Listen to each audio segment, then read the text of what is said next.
এটা হচ্ছে আমাদের খড়গপুরের একটা প্রেমবাজার বলে একটা জায়গা আছে। ওই জায়গায় একটা ঠাকুর হয়েছে, প্যান্ডেল হয়েছে।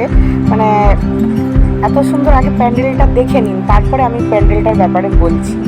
একেবারে প্যান্ডেলটা কিসের আদলে তৈরি হয়েছে সেটার বিষয়ে বলবো। আগে প্যান্ডেলটা আপনারা সবাই দেখুন, দেখে বুঝার আগে চেষ্টা করুন এটা কিসের আদলে প্যান্ডেলটা তৈরি হয়েছে।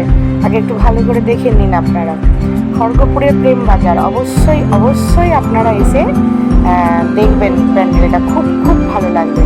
এত সুন্দর পরিবেশ, এত সুন্দর উপস্থাপনা, খুব সুন্দরভাবে করা হয়েছে। আচ্ছা, এবার বলি কোথাকার আদলে তৈরি হয়েছে। এটি হচ্ছে দুবাইয়ের বুর্জ খালিফা। বুর্জ খালিফা আমাদের মধ্যে চলে এসেছে খড়গপুর শহরে। মানে খড়গপুর শহরে সুন্দরভাবে বুর্জ খালিফাকে উপস্থাপনা করা হয়েছে, যেটা আপনাদের দেখলে খুব খুব ভালো লাগবে। আপনারা আসুন, দেখুন বুর্জ খালিফা কীভাবে খড়গপুর শহরের মধ্যে উপস্থাপনা করা হয়েছে প্যান্ডেলের মাধ্যমে। আপনারা বুর্জ খালিফা একেবারে সচক্ষে দেখে যান।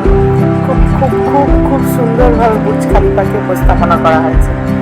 মানে ভালো করে দেখুন পরিবেশটা, পুরো দুবাইয়ের যেরকম আমরা দেখতে পাই। মানে যারা দুবাই গেছে, আমরা তো আর দুবাই যাইনি, যারা দুবাই গেছে আমরা টিভিতে দেখেছি, মোবাইলে দেখেছি।